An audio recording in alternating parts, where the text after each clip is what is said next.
There's a new documentary. It's in theaters right now, select theaters now. It's about Clarence Thomas. It's called Created Equal, Clarence Thomas in his own words. Check out part of the trailer here. When I was 6, I wandered the streets by myself. You were hungry and didn't know when you'd eat. Someplace in my life, the road split off. I'd gone to the seminary. I'd gone to all-white schools. I was never going to be a part of that world. I was never going to be white. The problem is I could never go back completely to the world I came from.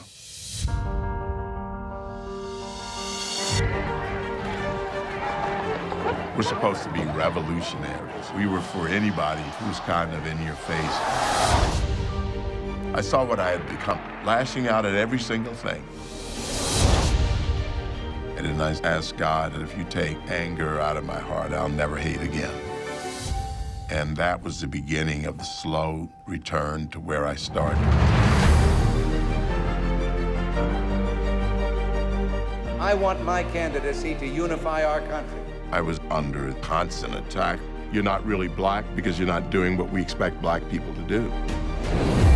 I will nominate Judge Clarence Thomas to serve as Associate Justice of the United States Supreme Court.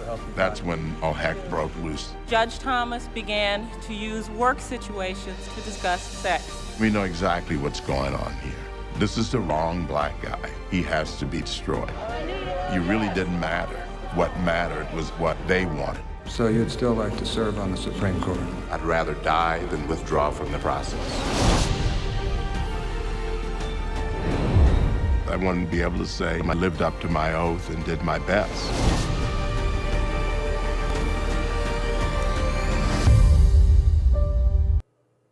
So good. Tomorrow we're going to talk to the filmmaker Michael Pack. Super excited for that. This is a perfect follow-up to AOC's comments last week when she said there's no such thing as pulling yourself up from your bootstraps. Yesterday, we had an awesome conversation with the First's contributor, Rob Smith, about this.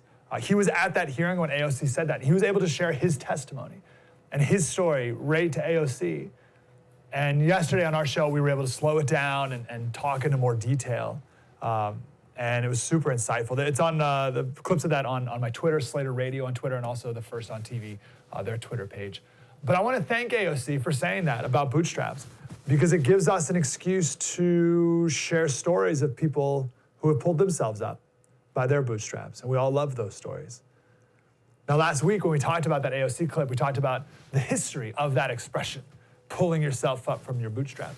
And she was right about part of it. It was a joke. It came from an old German legend of a man who would make up these ridiculous stories about his life. And in one of his stories, he was stuck in a swamp and he pulled himself out by pulling his own hair. And it was absurd. It's an impossibility, right? It was a joke. And it was a joke because that guy was a joke. You just make up these tall tales, these stories about his life. And everyone knew that. But that legend then came to America, and Americans changed it to he jumped over this river. There's this massive river, and the guy jumped over it by pulling on his own bootstraps. And it was also a joke. But then it became real, meaning the impossibility of doing something yourself, right? Like in the old world, the idea that you could do something yourself to improve your situation in life, that was an impossibility then, but now it's possible in the new world. So Americans uniquely embrace this idea of self-improvement and perseverance and hard work and serving others, that will result in improving your own life. So yes, in America, we can pull ourselves up by our bootstraps. So yeah, AOC was right. Started out as a joke because it was an impossibility, but it became real in America. It wasn't a joke anymore. And Clarence Thomas is proof of that.